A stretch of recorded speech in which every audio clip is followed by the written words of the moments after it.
تمام قسم کی تعریفات، حمد و ثنا، کبریائی، بڑائی، تقدس اللہ وحدہ لا شریک کے لائق مصربہ ہے، جو ساری کائنات کا یکا و تنہا خالق مالک پروردگار ہے، جس کی نعمتیں، رحمتیں، برکتیں ہم پر اتنی زیادہ ہے جس کا ہم جتنا بھی شکر بجا لائے کم ہے۔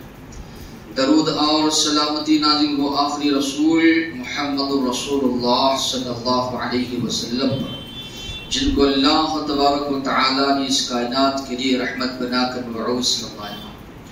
محترم حضرات، اسلامی خواتین، یہ اللہ کا بے حد احسان، شکر، اطمینان ہے کہ اللہ تبارک و تعالی نے ایک اور مرتبہ ہمیں زندگی میں رمضان کا مہینہ نصیب فرمایا۔ جتنا بھی اس پر ہم اللہ کی شکر گزاری کریں کم ہے، کئی ہمارے ساتھی ہوں گے یا دوست احباب ہوں گے یا رشتہ دار ہوں گے یا اڑوس پڑوس میں لوگ ہوں گے جن کو یہ رمضان کا مہینہ نصیب نہیں ہوا۔ ایک مسلمان غور و فکر کرے، سوچے، قرآن و سنت کو سامنے رکھ کر ہماری زندگی کا مقصد کیا ہے، کیوں اللہ تبارک و تعالی نے یہ زندگی ہمیں بخشی ہے۔ یہ مختصر سی زندگی جو انسان یہاں گزار کر جا رہا ہے، کیوں اللہ تبارک و تعالی نے دی ہے؟ اگر قرآن و سنت کو سامنے رکھ کر ہم سوچتے ہیں، یہ بات ہمارے سامنے آتی ہے، یہ دنیاوی زندگی ہماری ضرورت ہے، کھا رہے ہیں، پی رہے ہیں، کما رہے ہیں، جو بھی ہے یہ ضروریات ہے، یہ مقصد حیات، یہ مقصد زندگی نہیں۔ مقصد زندگی یہ ہے یہاں رہ کر آخرت کے لیے، اخروی زندگی کے لیے ہم تیاری کریں۔ اللہ تبارک و تعالی نے فرمایا سورہ حشر میں، یا ایھا الذین آمنوا اتقوا اللہ، اے ایمان والو ڈرو اللہ سے، اللہ کا تقوی اختیار کرو، ولتنظر نفس ما قدمت لغد، ہر ایک انسان کو، ہر نفس کو یہ دیکھنا ہے کل آنے والی زندگی کے لیے اس نے کیا بھیجا ہے۔ واتقوا اللہ، دوبارہ اللہ نے کہا ڈرو اللہ سے، ان اللہ خبیر بما تعملون، جو بھی عمل تم کر رہے ہو اللہ اس سے باخبر ہے، اللہ کے علم سے کوئی چیز پوشیدہ یا چھپی ہوئی نہیں ہے۔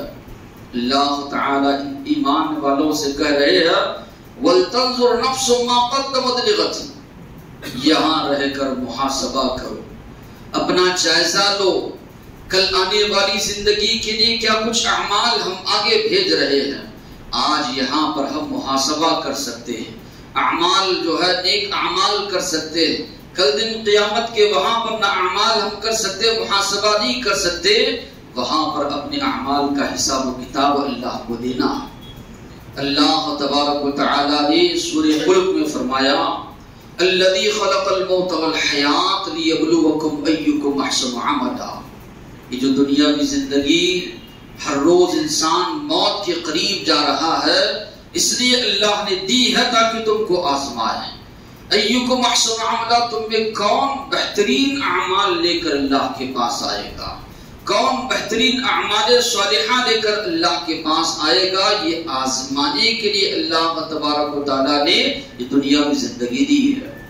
مشہور واقعہ ہے، عمر فاروق رضی اللہ عنہ اللہ کے رسول صلی اللہ علیہ وسلم سے ملاقات کے لیے تشریف لے گئے۔ جب عمر فاروق رضی اللہ عنہ تشریف لائے، اللہ کے نبی اٹھ کر بیٹھے، ملنے کے لیے آئے۔ حال اللہ کے نبی کا عمر فاروق رضی اللہ عنہ دیکھ رہے ہیں، جس چٹائی پر اللہ کے نبی سوئے ہوئے ہیں اس چٹائی کے نشانات آپ کے پہلو پر ہیں۔ تکیہ جو نبی کریم صلی اللہ علیہ وسلم استعمال کر رہے ہیں، کھجور کے پتے اس کے اندر بھرے گئے ہیں، پینے کا ایک مشکیزہ اللہ کے نبی کے قریب رکھا ہوا ہے۔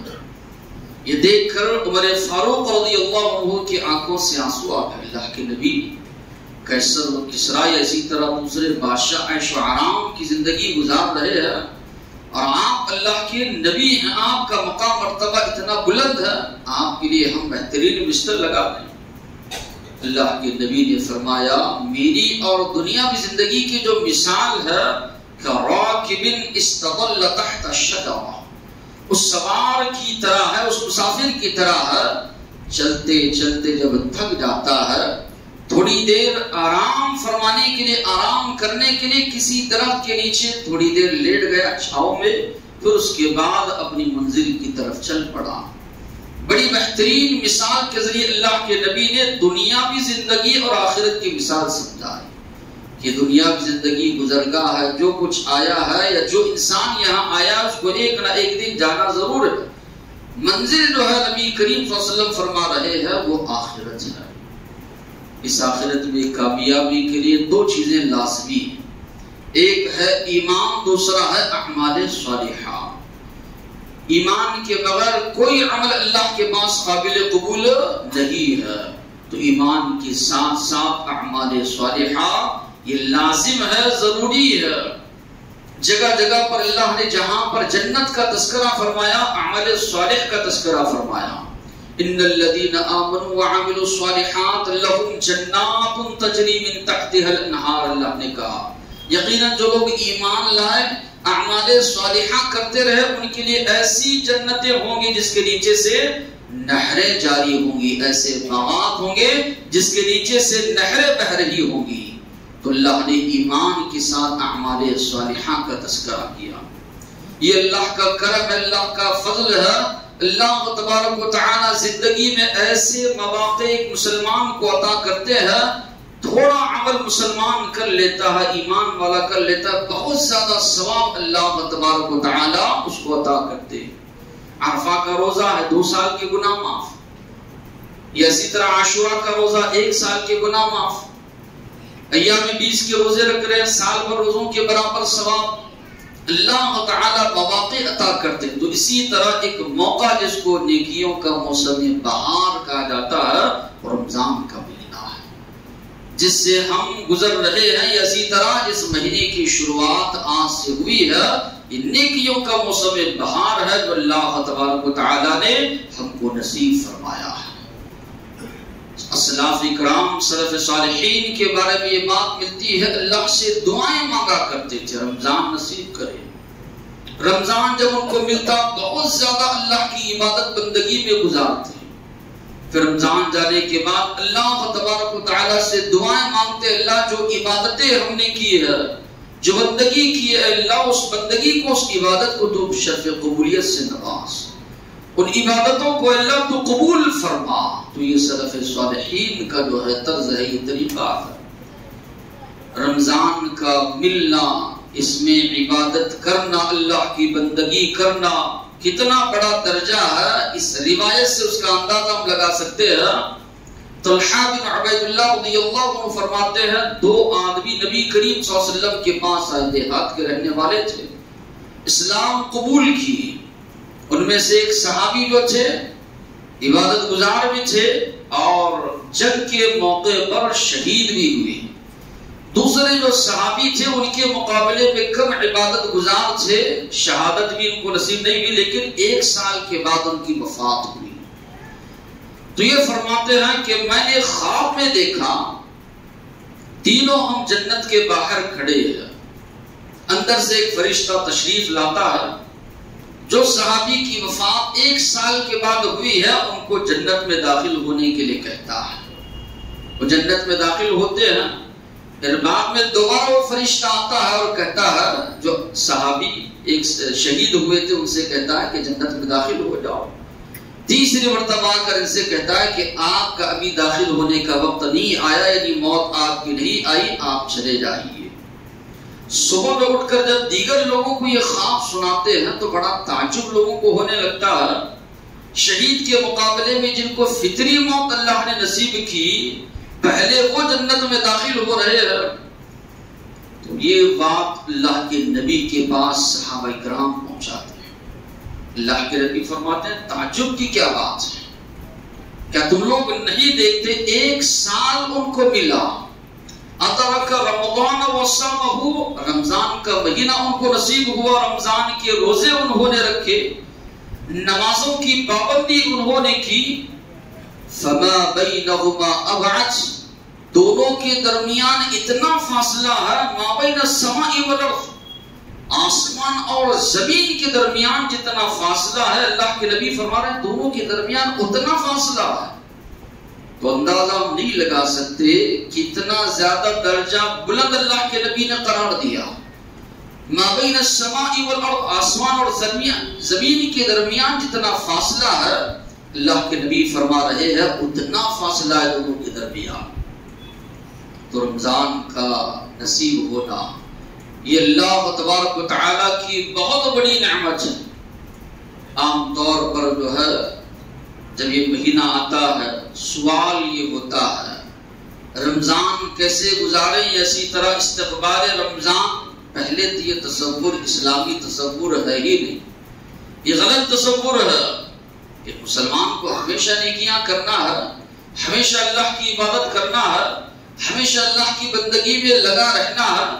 یہ تصور کہ صرف رمضان میں عبادت کرنا ہے، پھر رمضان سے پہلے بھی ویسے ہی بعد میں ویسے، یہ غلط تصور ہے. اللہ کے نبی کی سیرت آپ پڑھ جائیے، نبی کریم صلی اللہ علیہ وسلم کی زندگی آپ پڑھ جائیے، اعمال صالحہ کی پابندی ہمیشہ، ہاں رمضان میں زیادہ کرتے تھے لیکن ہمیشہ اعمال صالحہ کی پابندی. یہ تصور ایک مسلمان کا جو ہے ہونا چاہیے. رمضان کو اللہ تبارک و تعالیٰ نے دیگر مہینوں کے مقابلے میں کئی خصوصیات اللہ نے عطا کی. انسانیت کو پیدا کرنے کے بعد جب اللہ تبارک و تعالیٰ آدم علیہ السلام اور حوا علیہ السلام کو زمین پر اتار رہا تھا تو اللہ نے کہا جا رہے وہ زمین پر، ساتھ میں شیطان لگا ہوا ہے تو دائیں سے بائیں سے آگے سے پیچھے سے ہر سمت سے اس کی کوشش یہی ہے تمہیں صحیح راستے سے بھٹکائے، گمراہ کرے، جنت کے بجائے تمہیں جہنم میں لے جائے. اللہ سے وعدہ کر کے آیا تیرے اکثر بندوں کو تیرا ناشکرا، تیرا نافرمان بنا کے چھوڑوں گا. اللہ نے بھی کہا تجھ کو اور تیری پیروی اتباع جو بھی کریں گے سب کو میں جہنم میں داخل کروں گا. تو جب اللہ تعالیٰ اتار رہے تھے اللہ نے کہا فمن تبع ہدایہ، جانے کے بعد میں رسولوں کو بھیجوں گا، کتابیں نازل فرماؤں گا، جو کوئی اتباع کرے گا ان کتابوں کے مطابق زندگی گزارے گا وہ کبھی ناکام و نامراد نہیں ہوگا. تو یہ ساری کتابیں جتنی بھی تذکرہ ملتا ہے، تورات ہو، زبور ہو، انجیل ہو، صحف ابراہیم ہو، قرآن مجید ہو، ساری کتابیں اللہ تبارک و تعالیٰ نے رمضان کے مہینے میں نازل فرمائی. اور خاص کر کے قرآن مجید کے تعلق سے اللہ تبارک و تعالیٰ نے فرمایا شہر رمضان الذی انزل فیہ القرآن، رمضان وہ مہینہ ہے جس میں قرآن مجید نازل کیا گیا. ہدی للناس، لوگوں کی ہدایت کے لیے اللہ نے اس کتاب کو نازل فرمایا. تو اس کو نزول قرآن کا مہینہ جو ہے قرار دیا گیا، بلکہ ساری آسمانی کتابیں اسی مہینے میں جو ہے نازل کی گئی. اللہ تعالی جیسے یہ مہینے کا آغاز ہوتا ہے، شروعات، جہنم کے دروازے بند کر دیے جاتے ہیں، جنت کے دروازے کھول دیے جاتے ہیں. اللہ کے نبی نے فرمایا اذا كانت اول ليله من رمضان صفدت الشياطين، شیطانوں کو جکڑ دیا جاتا ہے. بعض روایتوں میں فتحت ابواب السماء، آسمان کے دروازے کھول دیے جاتے ہیں. بعض روایتوں میں الفاظ ہیں فتحت ابواب الرحمہ، رحمت کے دروازے کھول دیے جاتے ہیں. نادا مناد من السماء، آسمان سے اعلان کرنے والا اعلان کرتا ہے یا باغی الخیر اقبل، اے نیکیوں کو چاہنے والے، نیکیاں کرنے والے، نیکیوں کے معاملے میں اور زیادہ آگے بڑھو. یا باغی الشر، اے گناہ کرنے والے، گناہ بہت زیادہ ہو گئے، اب رک جا گناہوں سے، اللہ کی عبادت بندگی میں جو ہے لگ جاؤ. اللہ کی جانب سے اعلان ہوتا ہے. تو معنی یہ ہے کہ سارے اسباب وسائل اللہ ہمارے لیے مہیا کر رہے ہیں. اور یقین مانیے جو بندہ جتنا قریب اللہ سے ہونا چاہتا ہے اللہ ویسے اسباب وسائل اس کے لیے پیدا کرتے ہیں.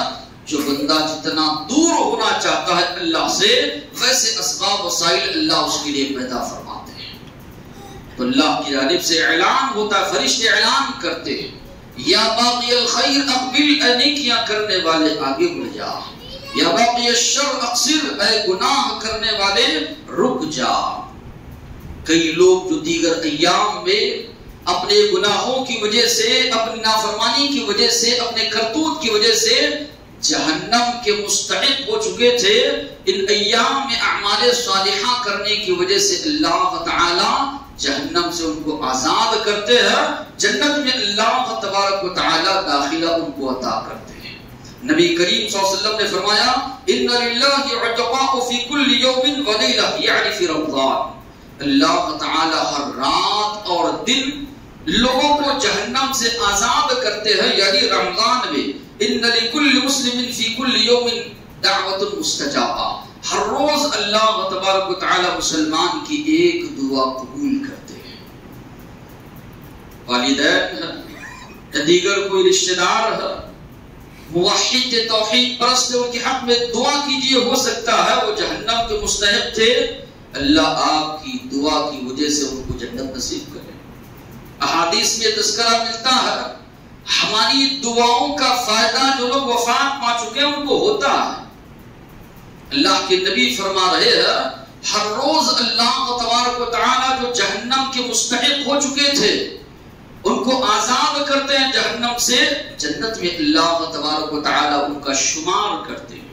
احادیث میں آپ لوگوں نے سنا ہوگا، اس سے پہلے بھی کئی لوگوں کو اللہ بلند درجہ عطا کرتے ہیں ہماری دعاؤں کی وجہ سے، ہماری دعاؤں کی وجہ سے اللہ تبارک و تعالی جنت میں بلند مقام و مرتبہ ان کو عطا کرتے ہیں۔ اللہ سے وہ سوال بھی کرتے ہیں اللہ تیری نیکیاں تو لے کر نہیں آیا، تمہاری اولاد اسی طرح تمہارے حق میں جو دعا ہوتی رہی اس کا یہ تمہارے لیے صلہ ہے، یہ بدلہ ہے۔ تو آدمی جہاں پر دعاؤں میں اپنے آپ کو یاد رکھ رہا ہے، اپنے رشتہ داروں کو بھی اسی طرح دوسروں کے حق میں بھی دعا کرے، اس لیے کہ نبی کریم صلی اللہ علیہ وسلم فرما رہے ہیں اللہ تعالی ہر روز یا بعض روایتوں میں افطاری کے موقع پر جہنم سے کئی لوگوں کو اللہ تبارک و تعالی آزاد کرتے ہیں، جنت میں اللہ تبارک و تعالی ان کا شمار کرتے ہیں۔ اس لیے بھی رمضان کو فضیلت ہے، قدر والی رات اللہ تبارک و تعالی نے اس میں رکھی ہے۔ صحابہ کرام فرماتے ہیں جیسے ہی رمضان کا مہینہ قریب آتا اللہ کے نبی فرماتے اتاکم شہر مبارک، بڑا مبارک مہینہ تمہارے پاس آیا ہے، فیہ لیلۃ خیر من الف شہر، اللہ نے اس میں ایسی رات رکھی ہے 1000 مہینوں سے زیادہ بڑھ کر عبادت کا ثواب ہے۔ یہ امت مسلمہ پر اللہ کا بہت بڑا احسان ہے، ہم سے پہلے کسی قوم کو کسی امت کو یہ رات عطا نہیں کی گئی۔ اللہ کے نبی کو فکر ہوتی تھی، نوح علیہ السلام کے دور میں عمریں جو ہوتی تھی 900 سال 950 سال لوگ رہتے تھے، اتنی لمبی عمر گزار کر گئے، نیک اعمال لے کر گئے۔ میری امت کی عمریں 60 سے 70 سال بہت زیادہ ہوں گی جو اس سے آگے بڑھ پائیں گے، اور ہم ماحول کا جائزہ لیں گے تو واقعی میں اللہ کی نبی کی حدیث کو رکھ کر 60-70 سال کے درمیان اکثر لوگ چل بستے ہیں، بہت کم ہوتے ہیں جو اس سے تجاوز کر جاتے ہیں۔ اللہ تبارک و تعالیٰ نے لیلۃ القدر جو ہے نبی کریم صلی اللہ علیہ وسلم کو اور آپ کی امت کو عطا فرمائی۔ ایک مسلمان اس میں جاگتا ہے، اللہ کی عبادت بندگی کرتا ہے، 1000 مہینوں سے بڑھ کر اس کو ثواب جو ہے اللہ تبارک و تعالیٰ عطا کرتے ہیں۔ جو کوئی نہیں جاگتا محروم رہتا ہے، اللہ کے نبی فرما رہے ہیں وہ ہر قسم کی بھلائی سے محروم رہنے والا ہے۔ ایک بد نصیب انسان ہی سے محروم رہ سکتا ہے۔ نبی کریم صلی اللہ علیہ وسلم نے فرمایا رمضان کا مہینہ وہ مہینہ ہے، عمرہ آپ اس میں کرتے ہیں حج کے برابر، وہ حج جو اللہ کے نبی کے ساتھ کیا گیا ہے اس کے برابر ثواب بتایا گیا۔ ام سنان رضی اللہ عنہا، اللہ کے نبی حج کے لیے نکل رہے ہیں، سامنے وہ تشریف لاتے ہیں، اللہ کے نبی پوچھتے ہیں ہمارے ساتھ حج کے لیے نہیں چل رہی ہیں؟ کہتے ہیں اللہ کے نبی سواری نہیں ہے، ایک سواری پر میرے شوہر اور بیٹا نکل چکے ہیں۔ اللہ کے نبی نے فرمایا فَإِذَا جَاءَ رَمْضَانَ فَاعْتَمِرِي، جب رمضان کا مہینہ آئے رمضان میں عمرہ کرو، فَإِنَّ عُمْرَةً فِي رَمْضَانَ تَعْدِلُ حَجَّةً مَعِيَّ، اس لیے کہ رمضان کے مہینے میں عمرہ کرنا میرے ساتھ حج کرنے کے برابر ہے۔ اتنا بڑا ثواب جو ہے بتایا گیا۔ اللہ کے نبی کے ساتھ جن صحابہ نے حج کیا یقیناً وہ بہت خوش نصیب ہے۔ اللہ نے یہ مواقع ہمارے کو بھی دیے، ہم کو بھی اللہ نے عطا کیا ہے کہ رمضان میں اگر کوئی عمرہ کرتا ہے، نبی کریم صلی اللہ علیہ وسلم فرما رہے ہیں کہ اللہ تبارک و تعالی جو ہے رمضان میں عمرہ کرنے کا ثواب حج کرنے کے برابر عطا کرتے ہیں۔ سوال اکثر یہ ہوتا ہے رمضان کیسے گزاریں؟ جس طرح کہ میں نے کہا ایک لفظ میں اس کا جواب ہے، رمضان ویسے گزاریے جیسے اللہ کے نبی نے گزارا ہے، اس لیے کہ اللہ کے نبی ہمارے لیے اسوہ ہے، اللہ نے ہمارے لیے اللہ کے نبی کو اسوہ بنایا ہے، آپ کو دیکھ کر زندگی گزارے۔ سب سے پہلے ہر معاملے میں اخلاص ہم پیدا کریں، خلوص اگر ہمارے اعمال میں ہو، چھوٹے سے چھوٹا عمل بھی اللہ کے پاس بہت قدر والا ہے۔ خلوص اور للہیت نہیں ہے، ریاکاری ہو، دکھاوا ہو، وہ عمل اللہ کے پاس ضائع ہے، کارت ہے۔ جہنم کی شروعات ہی ایسے لوگوں سے کی جائے گی جن کے اعمال میں خلوص نہیں تھا۔ عرش کے سائے تلے اللہ جگہ دیں گے ان بندوں کو جن کے اعمال میں خلوص تھا۔ وَمَا أُمِرُوا إِلَّا لِيَعْبُدُوا اللَّهَ مُخْلِصِينَ لَهُ الدِّينَ، تم سے پہلے لوگوں کو حکم ہی یہ دیا گیا ہے اخلاص کے ساتھ اللہ کی عبادت کرو، بندگی کرو۔ اخلاص، خلوص، للہیت یہ ضروری ہے، یہ لازمی ہے۔ ہمارے اعمال سے اللہ راضی ہو، بس دوسروں کو راضی کر کے ملتا کیا انسان؟ کوئی چیز ملنے والی نہیں، سوائے جھوٹی تعریفوں کے اور کوئی چیز انسان کو میسر نہیں آتی۔ جو کچھ انسان کو ملنے والا ہے بدلہ وہ اللہ سے ملنے والا ہے۔ اس لیے انسان کی ہر عبادت، ہر عمل کا مقصود یہ منتہا یہی ہونا چاہیے، اللہ ہم سے راضی، اللہ کی رضامندی ہم کو حاصل ہو۔ جنت کی جو بڑی بڑی نعمتیں ہیں، سب سے بڑی نعمت اللہ کا دیدار، اس کے بعد جو نعمت ہے وہ اللہ کی رضامندی ہے۔ جنتیوں سے اللہ کہے گے میں راضی ہو گیا، اب کے بعد کبھی تم سے ناراض نہیں ہوگا۔ تو یہ بہت بڑی نعمت ہے اللہ کی رضامندی۔ ایک مسلمان اپنے اعمال میں خلوص پیدا کرے، للہیت پیدا کرے، اللہ کا ڈر، خوف، تقوی، پرہیزگاری جو ہے اپنے دل میں پیدا کرے۔ دوسری جو چیز ہے موقع کو غنیمت جانے۔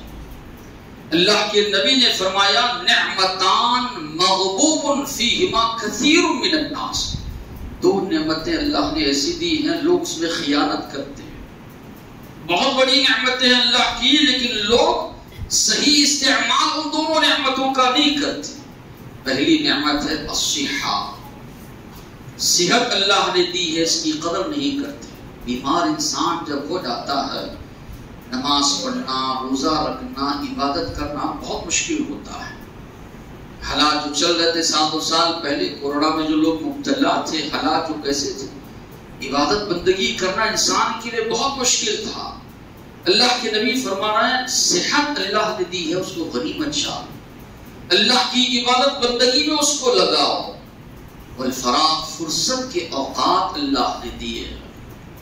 رمضان کا مہینہ آ رہا ہے، مسجد میں آپ آئے ہیں 15 منٹ پہلے، 20 منٹ پہلے، یا باغ میں بیٹھے ہیں، آپ گپ شپ میں مت لگیے، وقت کو غنیمت چاہیے۔ قرآن مجید کی تلاوت آپ کیجئے۔ اللہ کے نبی نے فرمایا ایک حرف مسلمان پڑھتا ہے 10 نیکیاں اللہ اس کو ثواب عطا کرتے ہیں۔ میں یہ نہیں کہتا کہ الف لام میم ایک حرف ہے، بلکہ الف ایک حرف ہے، لام ایک حرف ہے، میم ایک حرف ہے، 3 حروف کے اللہ کے نبی نے تشریح فرمائی، 30 نیکیاں اللہ تم کو عطا کرتا ہے۔ وقت ملا ہے، توبہ و استغفار آپ کرتے رہیے۔ فرصت کے اوقات کو آپ غنیمت جانیے۔ کئی لوگوں کو اوقات ملتے نہیں، نوکری اتنے گھنٹے کرنا ہے، نہیں کر پائیں گے تو نہیں، تو اللہ نے موقع دیا ہے، فرصت کے اوقات ہیں، قرآن مجید کی تلاوت کیجیے، توبہ اور استغفار کیجیے، زیادہ سے زیادہ وقت نیک اعمال میں یا نیکیوں میں ہمارا گزرے، یہ ہر ایک مسلمان کی فکر ہو، ہر ایک مسلمان کی جستجو ہو۔ روزوں کا اہتمام کریں، مہینہ ہی روزوں کا، یہ روزوں کا ایک مسلمان اہتمام کرے۔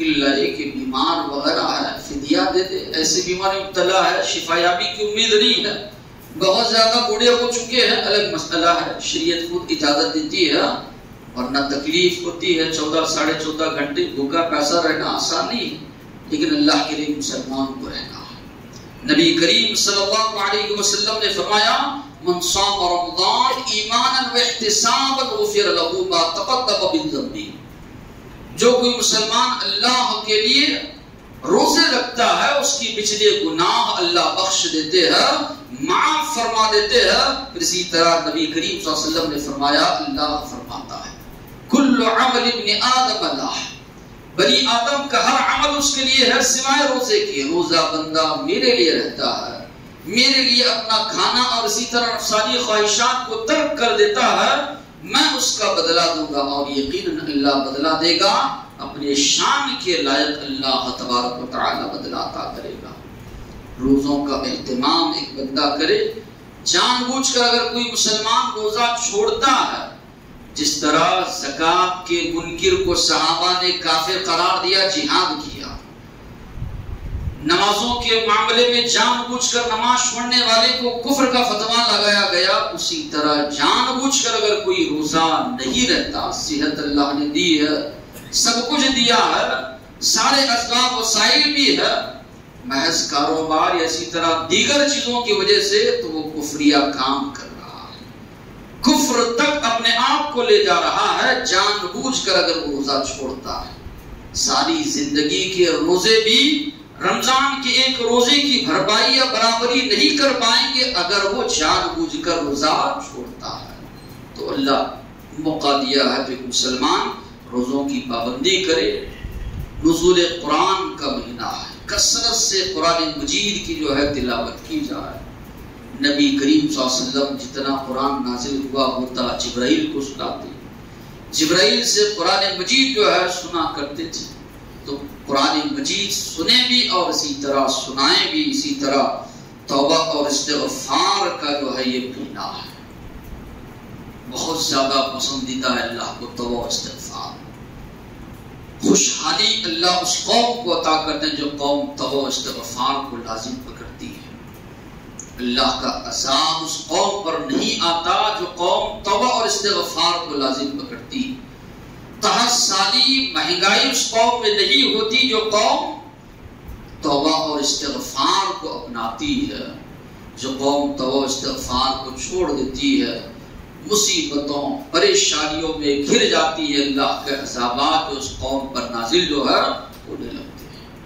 تو یہ رمضان کا مہینہ توبہ اور استغفار کا مہینہ، اللہ کے نبی نے بد دعا کی، جبرائیل علیہ السلام نے اللہ کے نبی نے آمین کہا کہ جس کے پاس رمضان آیا اور چلا گیا لیکن اس کی مغفرت نہیں ہو سکی، اللہ کے نبی نے کہا آمین، وہ آدمی اللہ کی رحمت سے دور ہو جائے، جنت سے دور ہو جائے۔ اللہ کے نبی اس دعا پر آمین کر رہے ہیں، فرشتوں کے سردار جبرائیل پر دعا کر رہے ہیں، جس کے پاس رمضان آیا چلا گیا، فلم یغفر لہ، اس کی مغفرت نہیں ہو پائی۔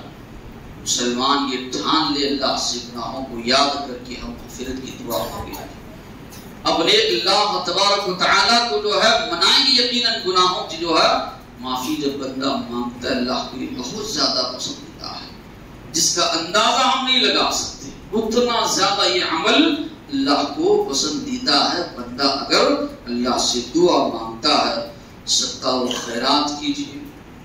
اللہ کے نبی بہت زیادہ صدقہ و خیرات کرتے تھے، اللہ نے دیا ہے افطاری کروائی۔ من فطر صائما، جو کوئی کسی روزے دار کو افطار کرواتا ہے تو اتنا ہی اس کو اجر و ثواب اللہ عطا کرتے ہیں جتنا کہ روزے دار کو ثواب ملتا ہے۔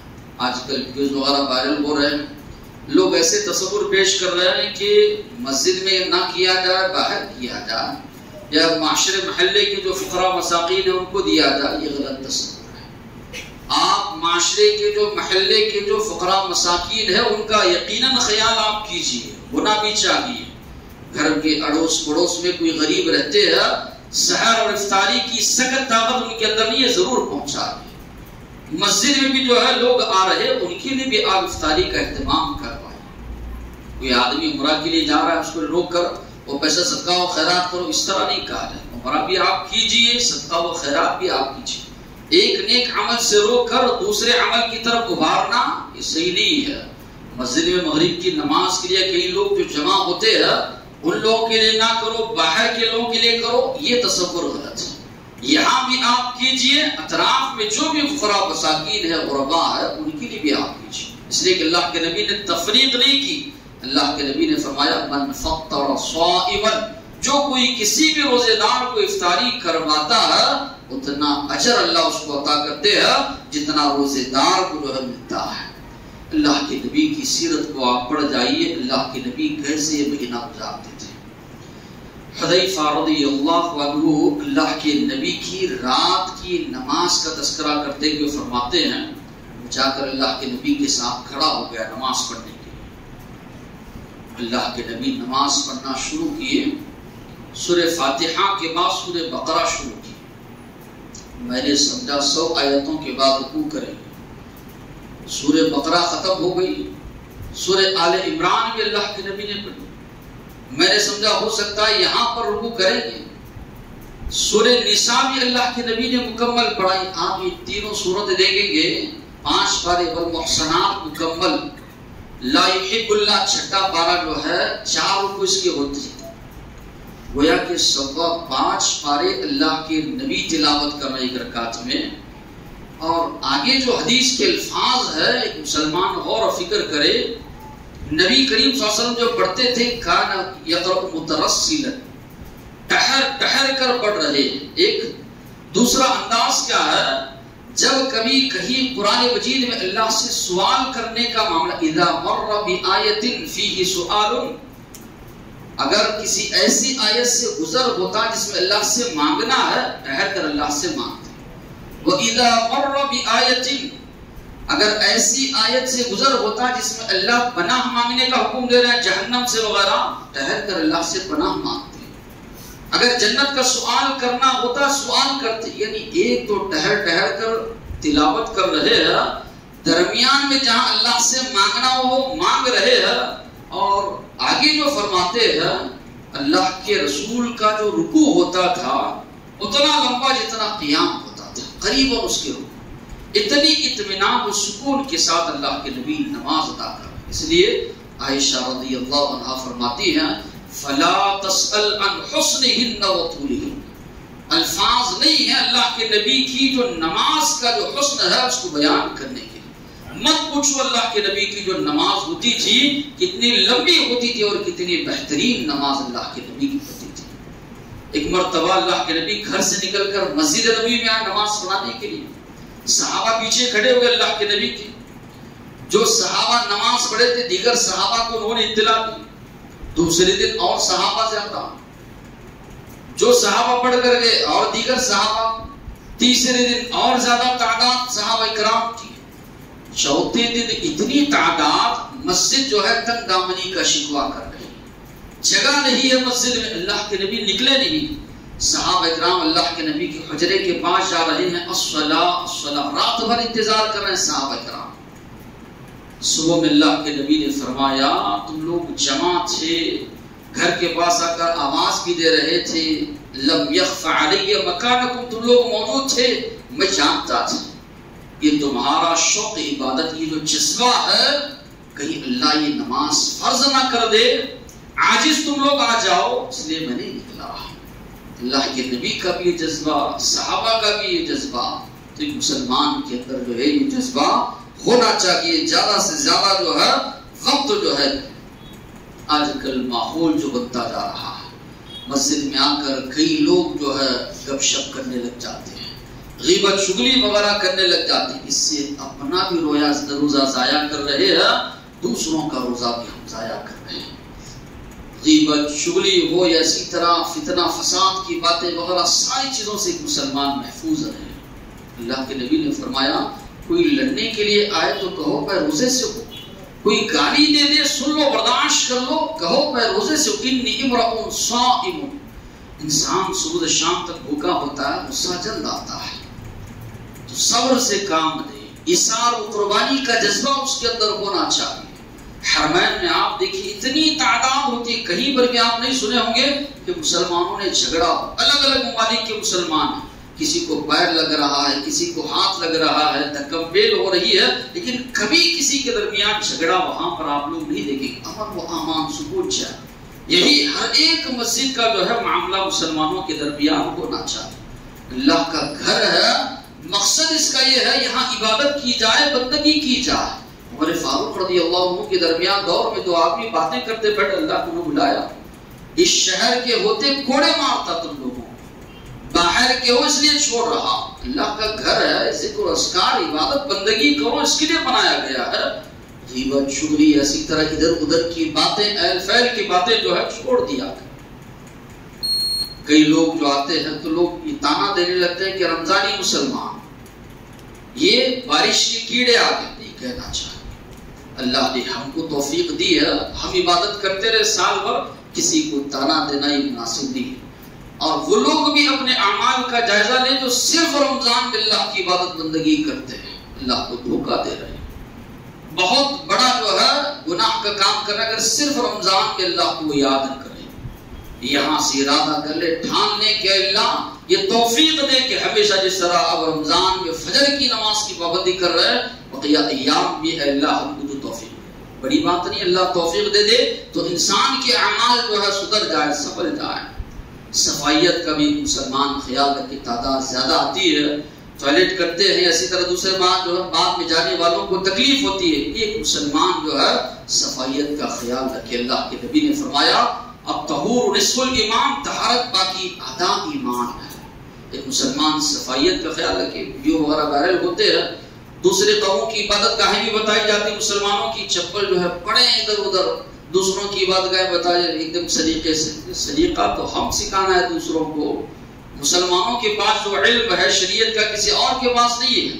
سلیقہ ہم کو سکھانا چاہیے، لیکن جو دیکھا جا رہا ہے اس کی وجہ سے چل کر اندر آ رہے ہیں، وہی گندگی چپلوں کی جو ہے جانماز پر آ رہی ہے، اس کا بھی مسلمان جو ہے خیال رکھے۔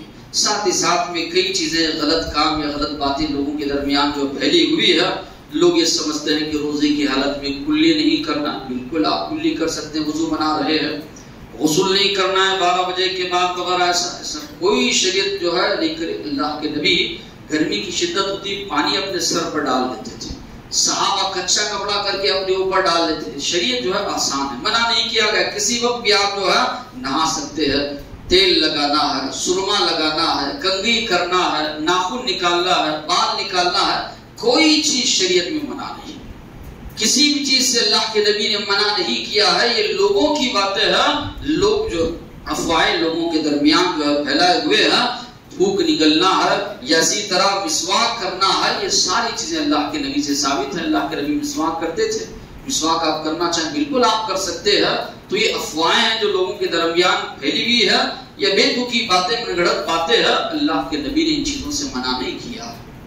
اللہ سے دعا ہے اللہ تبارک و تعالی رمضان کی اس مبارک مہینے کو اللہ تبارک و تعالیٰ کی عبادت اور بندگی کرتے ہوئے گزارنے کی توفیق عطا فرمائے۔ اللہ برائیوں سے محفوظ رکھے، اس کی ایک ایک گھڑی ایک ایک ساعت کو غنیمت جانتے ہوئے اللہ نیک اعمال کرنے کی توفیق عطا فرمائے۔ واخر دعوانا الحمدللہ رب العالمین۔